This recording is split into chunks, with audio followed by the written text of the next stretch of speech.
And hello again from WJ Live, powered by the Western Journal. Thanks so much for joining us today. I'm Josh Manning, Deputy Managing Editor for assignment at the Western Journal. I am joined on my right by Andrew Shasha, on my left by Michael Austin, both reporters for the Western Journal. And we're thrilled you took time out of your day to come in, watch, see what we're up to. We've got three different stories we want to talk with you about, things that are happening today, right now, on the cutting edge. And the first one has to do with immigration. Andrew, take it away. Yes, sir. So for anyone at home who thought that the Biden administration was going to be an extension of the Obama administration, they can rest assured it absolutely is going to be. The vice president has kind of leaked a little bit of what's going to be his early priorities. We heard a bunch of them on the campaign trail, but we're actually seeing them get set in sort of time order now with executive orders, what's going to be signed on day one, what's important. Yep. And we're hearing, or at least we're seeing, that it seems we're going to have a return to the Obama era pathway to citizenship rhetoric. For the now the government statistic and kind of the running statistic in media is that there's about 11 million illegal immigrants, in the United States right now. A recent Yale study, 2018, said probably about double that, if we're honest. So that's a pretty big number. And what essentially we're hearing is that we're going to go back to kind of the Gang of Eight in 2013, when kind of a bipartisan team of legislators had been kind of working to grapple between Democrats and Republicans. How are we going to do this? I'm someone who is, I think that we need, hawkish immigration and border policy. I'm someone who does understand you can't realistically deport 11 to 21 million people. Yeah. So I'm very much divided on this idea, but very much hate the idea of the pathway to full citizenship. We're talking about voting rights. Yes. We're talking about some very serious changes to the, to the American fabric with that. So let me ask you a question. Are we talking about a pathway to citizenship, or are we talking about straight up amnesty?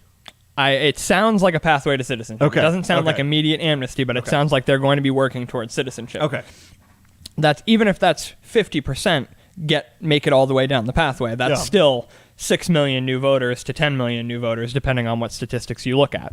And so that's important. And it seems as though that's kind of pushed some action. If we're talking about Donald Trump inciting the riot on the Capitol, you'd have to say that it seems as though Joe Biden has incited an invading force from South America. I mean, we have a massive great migrant caravan that we haven't seen. And that's not something I would actually say, but that should be the media narrative, right? That's the incoming president inciting major action. Well, it would be a fair narrative if they're going to maintain that Trump incited the riot in D.C., which was as riots go. But if they're going to maintain that, then you're right. Exactly. He's inciting an invasion. Yeah.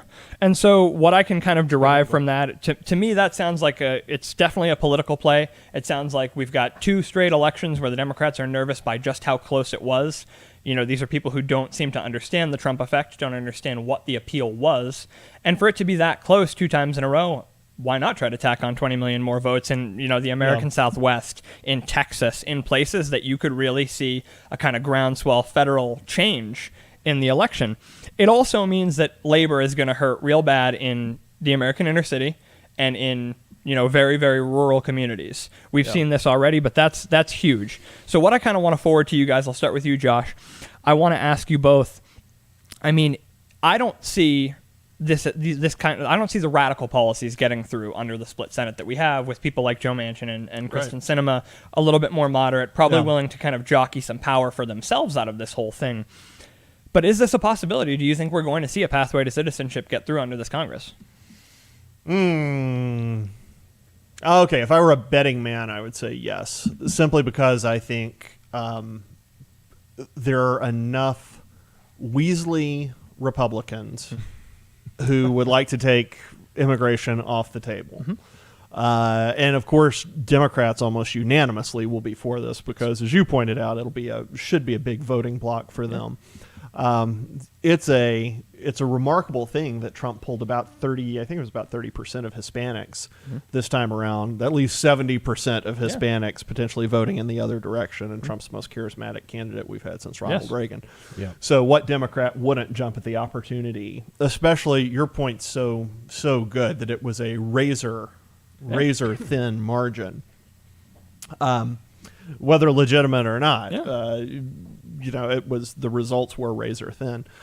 So yeah, a good 10 or 15 million new voters would be super nice for them.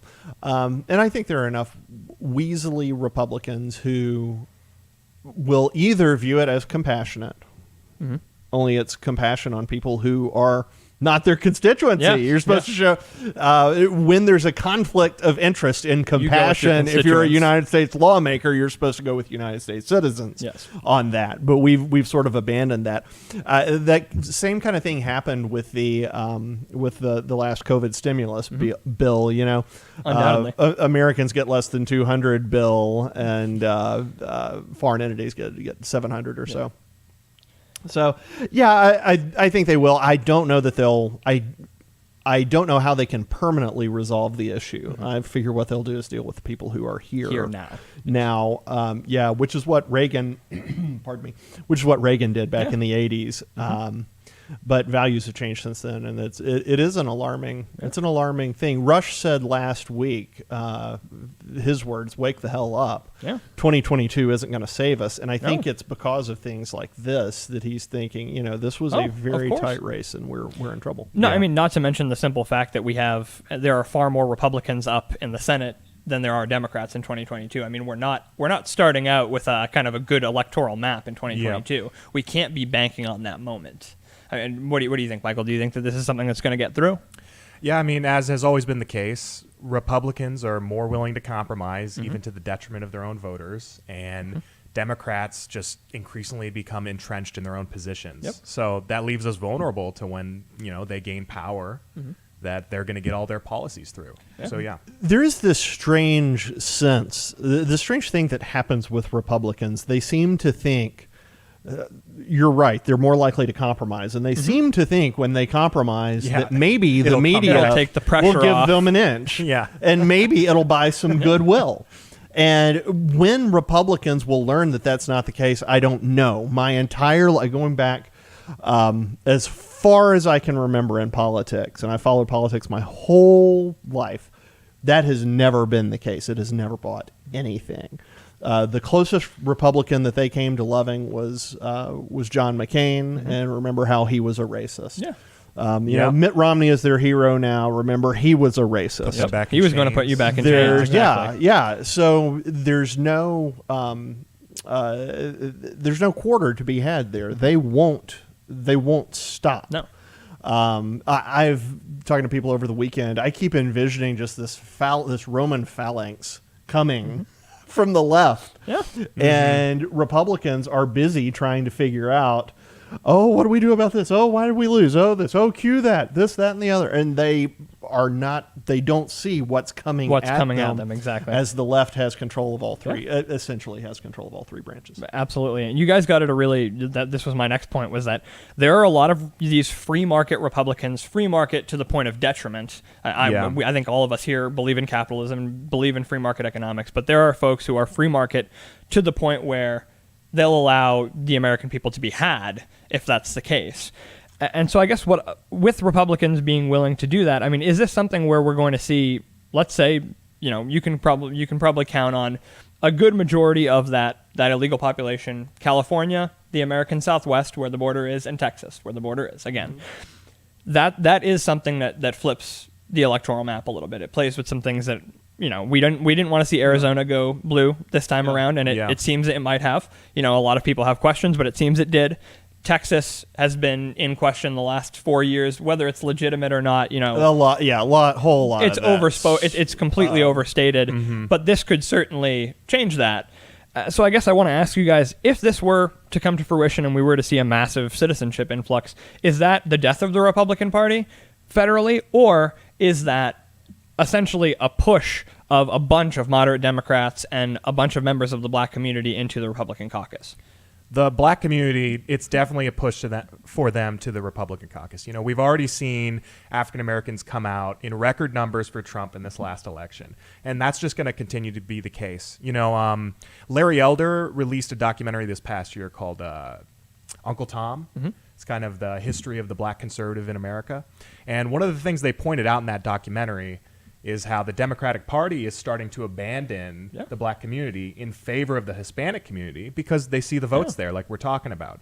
So the black community is waking up to that, and that's just another force among many others. Their anti-school choice policies on the left, which we're going to talk about later, that's driving black people to the Republican Party. This is just going to continue that trend, and I think it bodes well for us in that way. Yeah. I don't know if it'll make up for all the harm that it does in terms of the voters that come over, but we'll see. I think that's an interesting question, and like so much of this, it asks for us to predict the future, which is so hard. Yeah. Gosh, 8 years ago, 12 years ago, I don't think I ever would have expected that the Rust Belt would essentially become red. No. I mean, who saw that coming? No one. Yeah. In decades past, California was reliably red. So these things change, people shift, mores adjust, cultures migrate. I do think there's something to be said. This morning I saw that Chris Evans, Captain America, he has abandoned his $45 million LA mansion and has just left. Yeah. Now, the story didn't say it was because of taxes, but we all know. Yeah, we're not idiots either. Yeah.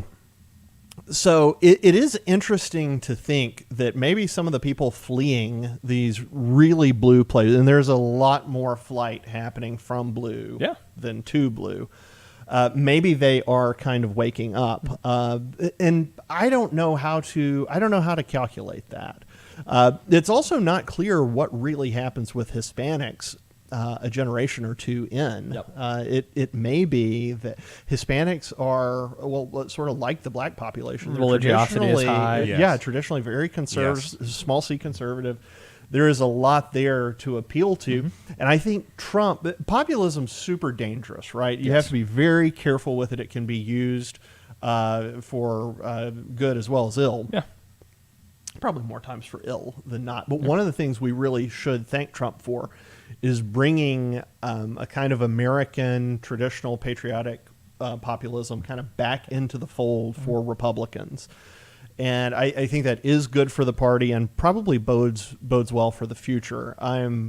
As I said a minute ago, I sort of join Rush in being a little worried about 2022. Some of it depends also on to what extent the election was illegally handled ahead of time. I think Biden won because of illegal actions as far as ballot harvesting, flooding the field with absentee ballots and those things. If that continues, incredibly poor adherence to the policies that were in place. Well, and laws that were in place. Yeah. If that continues, and that's sort of what Rush's point was, if that continues, I don't know how we ever win again. Hopefully, when redistricting takes place, hopefully we can account for some of that in the states. You know, we are still in pretty good shape state-wise. Those states they should have realized after what happened to California in 2018 that harvesting was just so dangerous. But of course, we're Republicans, which means we're stupid. You miss the point every time. Takes us forever to learn anything.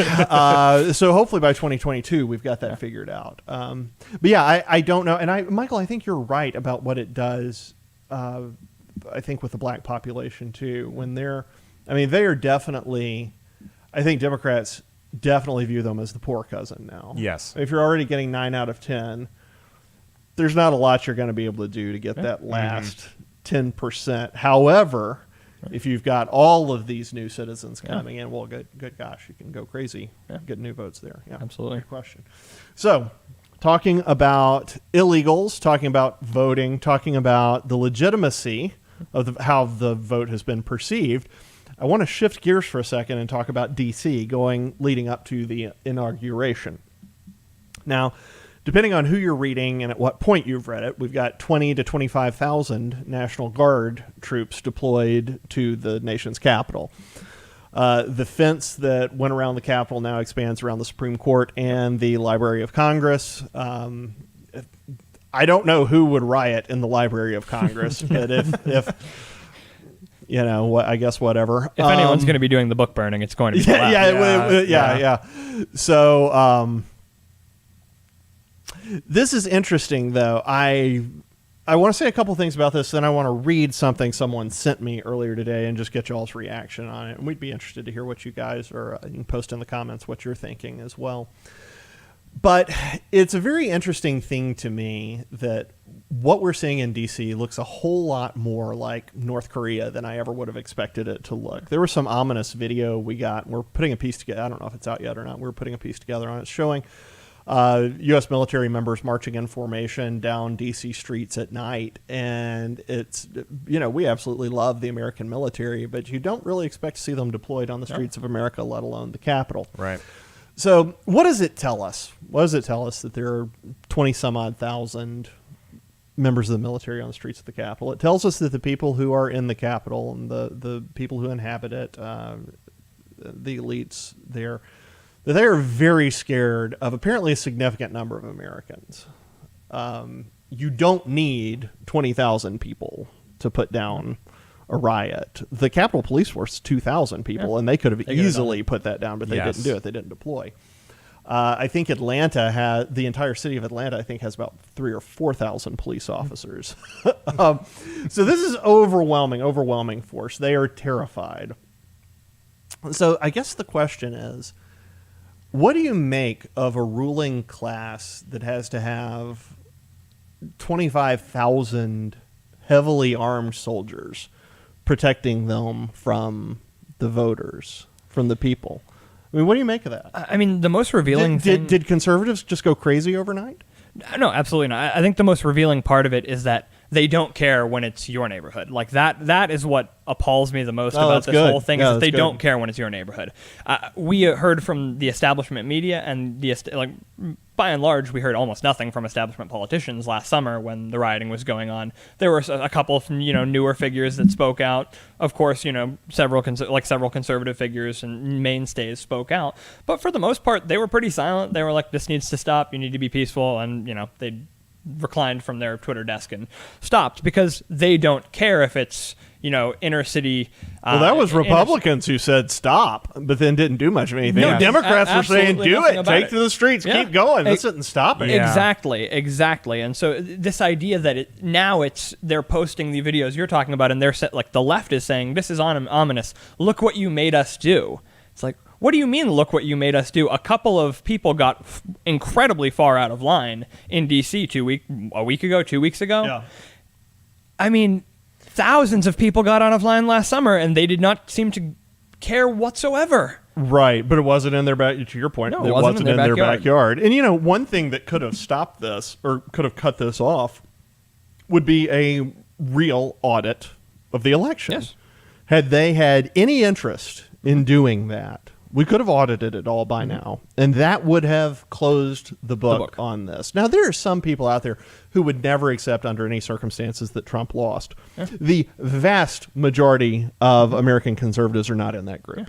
Yeah. Were they able to see in black and white, not from judges who are sometimes politically appointed because politics, not politically appointed, had they been able to see that in black and white, I think it would have changed things dramatically. What do you think? Yeah, I think it would have too. And just more going back to the 25,000 troops, I think it speaks to the fact that politicians are always motivated by self-interest. And you can just see it so clearly here. Like you said, Andrew, when it was other people's lives on the line, when other people in danger, some of the Republicans said the right things, but they didn't really get to work. Yep. And the Democrats were just egging the violence on. But finally, when they're in danger, that's when some action gets taken. So I want to quickly, we're coming to the end of the segment, but I want to read you guys something that someone sent me earlier today. I actually can't figure out who wrote this. I know who sent it to me, but he didn't write it. But this is a little bit of a different take from what the three of us have talked about just now. Folks will bear with me while I read for just a minute. The title is Green Zone on the Potomac. In Baghdad, the U.S. Embassy complex is a massive fortified area hard on the Tigris called the Green Zone. It's to protect representatives of America's government and its governing class from the barbarians beyond. In advance of Wednesday's inauguration, Washington, D.C. is being turned into the Green Zone on the Potomac. So just who are the barbarians whom the governing class is attempting to exclude from the nation's capital? That's a good question. This could be a particularly grandiose exercise in security theater, meant to convey that the country is under threat from shadowy right-wing insurrectionists, and thereby provide a justification for sweeping, quote, domestic terrorism legislation. That's a chilling thought. Followed by early 21st century equivalents to early 20th century Palmer raids or Garland raids. These directed at American, quote, fascists and white supremacists rather than communists and anarchists in 1919 through 1920. This would bode very ill for our freedom. It could be the death knell, in fact. This could also reveal the governing class's panicked realization that they are heartily hated by a large portion of the populace. We just talked about that. These explanations aren't mutually exclusive. A hated elite, all too conscious of its failings and unpopularity, will, out of self-preservation, engineer crises that justify the employment of the government's vast coercive apparatus to crush those who wish them gone.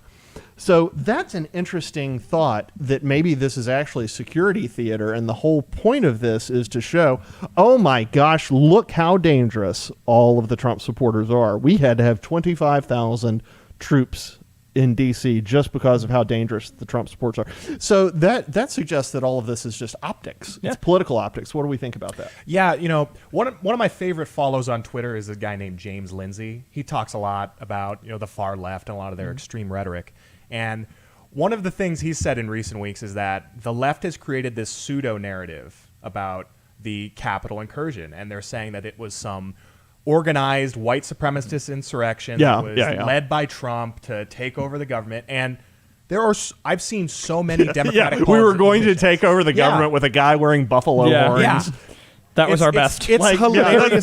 That's who we put forward. Yes. The vast right-wing conspiracy, the best we could come up with was that guy. It's laughably ridiculous, that narrative. And yet I've seen so many mainstream Democratic politicians, representatives and senators, that have been saying it as if it's the truth. Mm-hmm. Oh yeah, and then taking Trump out of office for them is like finally overcoming the white supremacist movement, and it's just such a false narrative that it's unbelievable. And this just feeds into that by having all those troops there, like this letter said. It feeds into that narrative and makes it seem like it was a bigger deal, and it was a big deal. It was a horrible thing that happened at the Capitol, and it shouldn't have happened, but it was not as crazy as they're saying it was. Yeah, it was a horrible thing that happened. It's not clear to me how big a deal it actually was. Yes. I absolutely love the pictures of the rioters standing between the stanchions.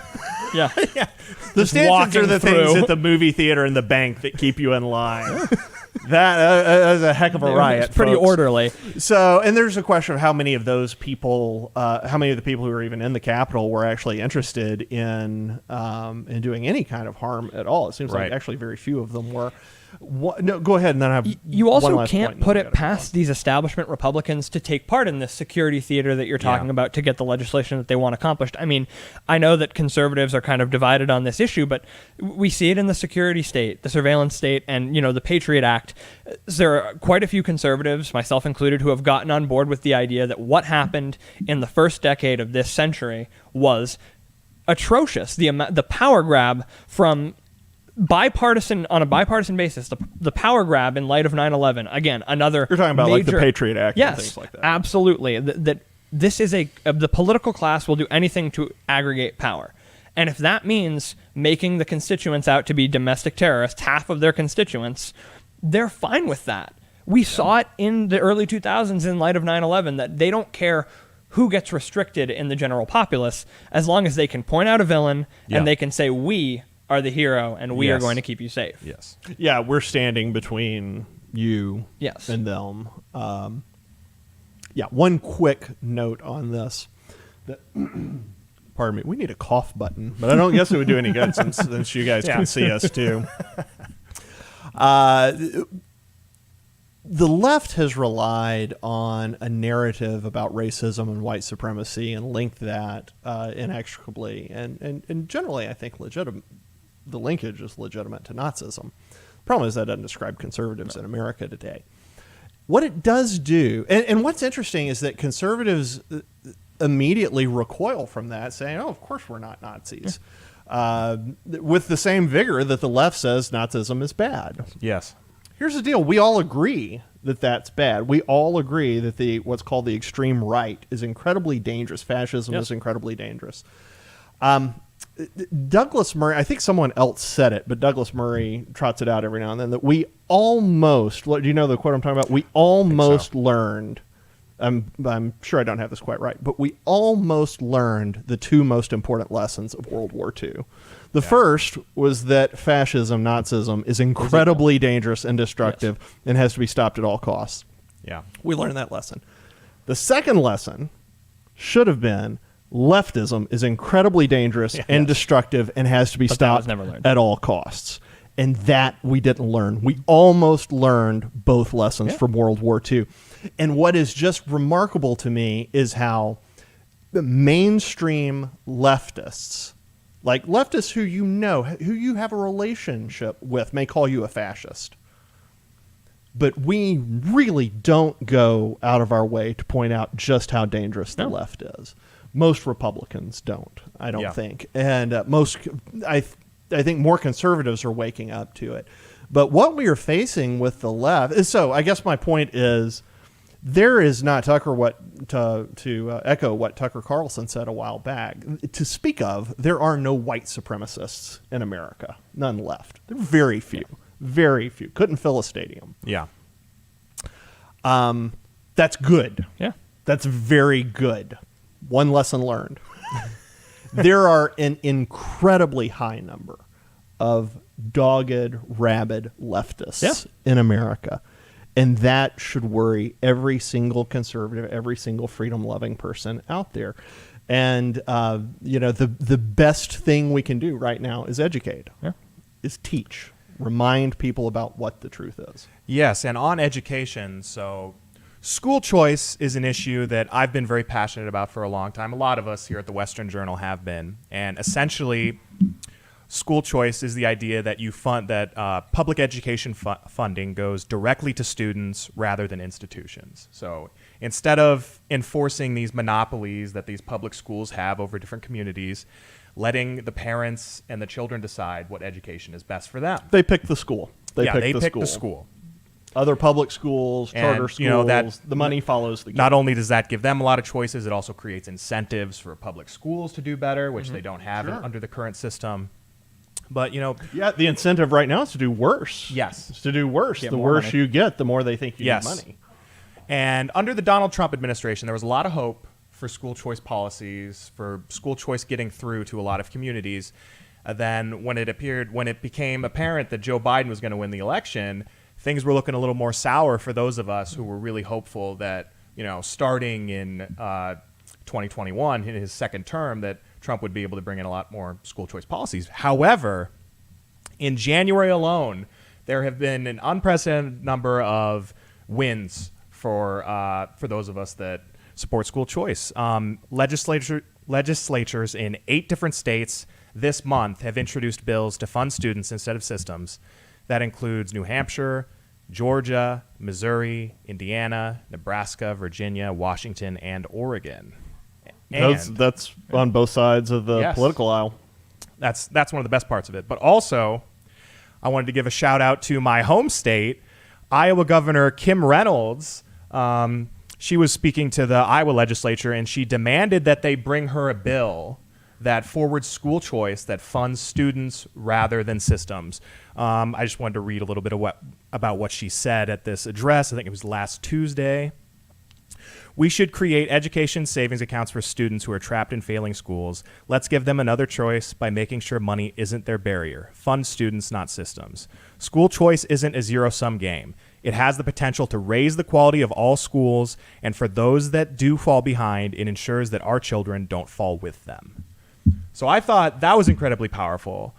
All of these new policy proposals that are coming forth, I mean, it seems like school choice is really gaining momentum as a movement. And a lot of us, including me, like I said before, we expected this to kind of fall on the wayside with the beginning of the Biden administration's first era. So Do you guys think these are some promising signs for the school choice movement going forward? Andrew, as someone who was woefully failed by the education system, you might have some thoughts on this. I hope you can articulate. I'm not so sure, but I think, So, this is fantastic. Anytime that we can pull an issue down from that dependency on a federal administration to handle it, we are on the right track. The idea that we are now talking about states handling this issue individually, that's the way it's always supposed to be. That's the way that we like to see it as small government folks like to see the states, the localities handle these things. I'm one of those people that doesn't think there should even be a federal Department of Education.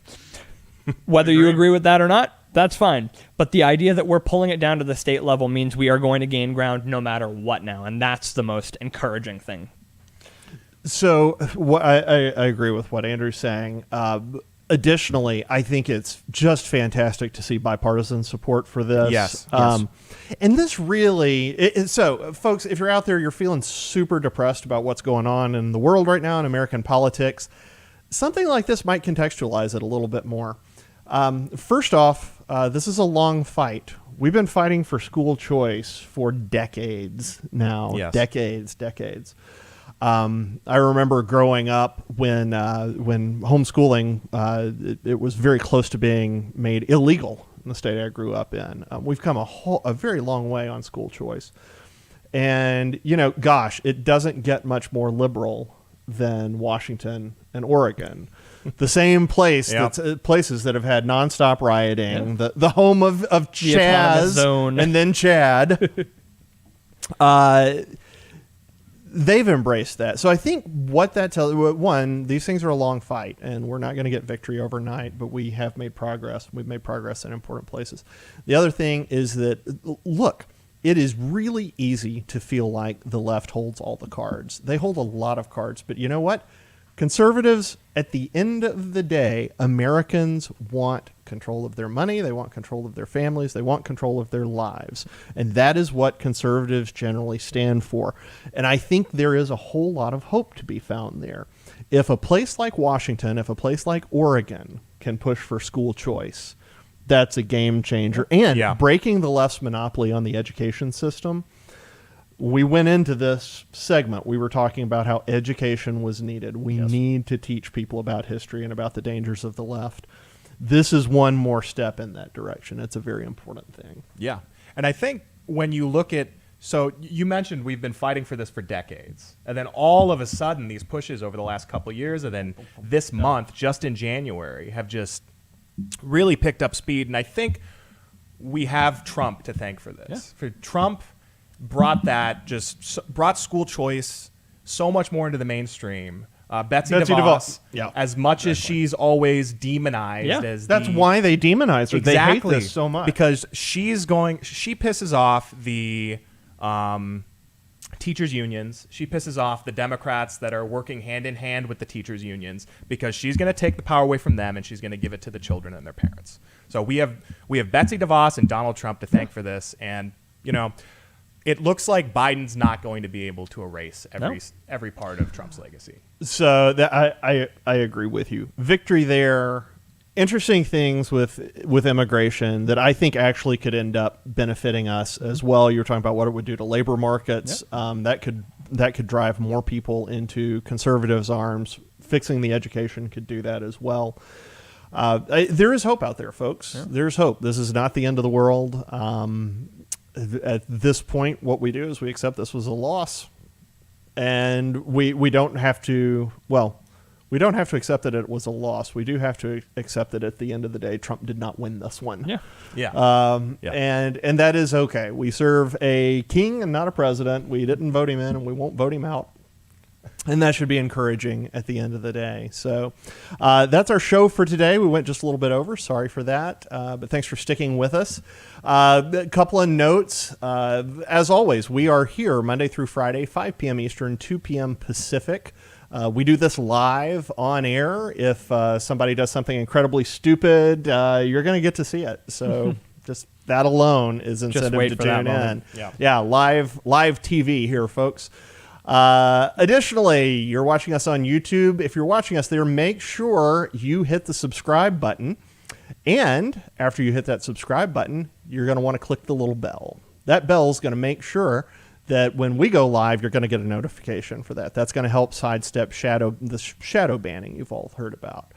Additionally, as I've told you before, what we do here is not cheap. We love it. We do it as a matter of conviction. We are technically a for-profit organization. We are the least concerned with profit for-profit organization I have ever seen. And I mean that. We will do stories we know we'll lose money on because they're important. And so if you can support us just by watching, just by going to westernjournal.com and reading articles. Additionally, if you feel led to support us in ways past that, we'd love for you to go to westernjournal.com/join. westernjournal.com/join, and there are several ways where you can actually partner with us and support the work that we are doing, support the reporting that Michael and Andrew are doing, support the commentary that our team around the world runs. And folks, thank you for tuning in. We appreciate you. Stick with us. We're going to get through the next 4 years. And we're going to talk about, we're going to celebrate victories together. We'll commiserate together from time to time.